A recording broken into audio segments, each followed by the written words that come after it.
Oke, baik. Assalamualaikum warahmatullahi wabarakatuh. Waalaikumsalam warahmatullahi Waalaikumsalam wabarakatuh. warahmatullahi wabarakatuh. Selamat sore semuanya. Maaf ya, Ibu mengganggu waktunya sebentar karena kita minggu depan itu kita udah UAS. Jadi Ibu mau share beberapa materi dulu terkait untuk UAS minggu depan. Jadi di materi kali ini kita bakal tahu siapa aja yang ada di kapal dan tugasnya tuh gak cuma sekedar nangkap ikan. Manajemen kapal penangkap ikan adalah proses mengatur seluruh kegiatan di kapal, mulai dari pembagian tugas, tanggung jawab, sampai koordinasi antar awak kapal. Kalian tahu nggak kalau di manajemen kapal tuh biasanya ada siapa aja? Yang kalian tahu deh.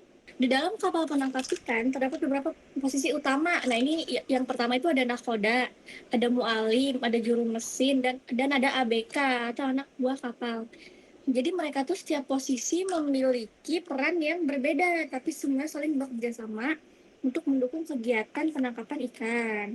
Tapi kalau buat kapal yang besar itu banyak, ada yang masak, ada yang bersihin ini. Tapi karena kita kapal kecil ya, kapal nelayan, paling cuma ada 4 aspek aja gitu, kayak nakoda, mualim, juru mesin, sama ABK. Yang pertama nakoda sama mualim, kalau nakoda itu merupakan pemimpin kapal yang bertanggung jawab penuh terhadap jalannya kegiatan dan keselamatan awak kapal.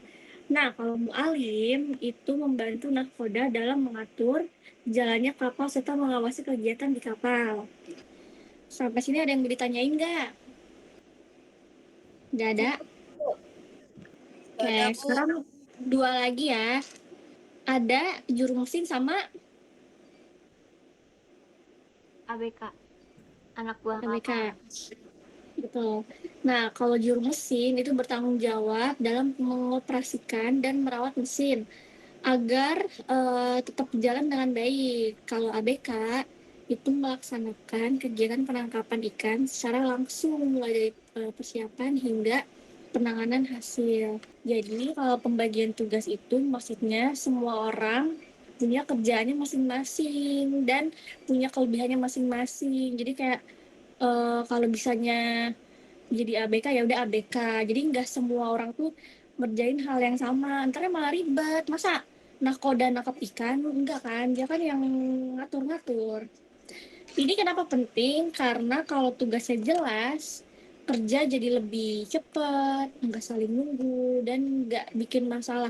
Sebenarnya kalau masalah sih pasti ada ya, tapi makanya dibagi tugasnya masing-masing gitu. Ini dalam kondisi nyata ya, kalau misalnya kalian pernah main ke Karangantu atau lihat video orang nangkap ikan di laut, itu semuanya tuh jalan bareng gitu, kayak misalnya nah ada si nahkoda yang ngatur, si mualim yang bantu, terus si juru mesin yang jagain mesin, yang ngatur-ngatur mesin, dan si ABK yang kerja gitu, yang nangkap ikannya.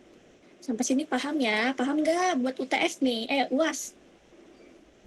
Paham, Bu. Ya udah, kalau paham ada yang mau nanya nggak? Ada yang kurang atau gimana? Ferlisa katanya kurang paham, Bu. Emang iya Felisa, kenapa kamu? Dia nggak fokus, Bu. Tadi pembelajaran sambil makan, Bu. Emang boleh Bu sambil makan? Bu, kalau misalnya di kapal ada 100 orang gimana, Bu? Ada 100 orang gitu, Bu. Nelayan yang mau ikut. Bisa nggak, Bu? Sebenarnya bisa, tapi kan itu buat skala yang besar. Kalau misalnya kapal kecil cuma 2 sampai 10.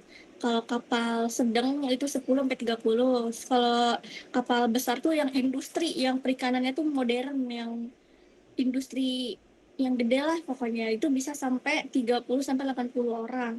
Bahkan ada yang sampai 100 kalau si kapalnya tuh gede. Mungkin cukup sampai sini aja, soalnya kita minggu depan mau ada UAS. Semoga anak-anak sekalian bisa belajar lebih giat ya, soalnya kan eh, UAS tuh ibu ambil nilainya tuh 25%. Kamu Felisa, kamu jangan nyontek ya. Ya, Bu. Maaf ya, Bu. Iya, Ibu. Kebablasan. Dia bawa catatan, Bu, di kolong mejanya, Bu. Wabillahi taufiq wal hidayah. Wassalamualaikum warahmatullahi wabarakatuh. Waalaikumsalam warahmatullahi wabarakatuh.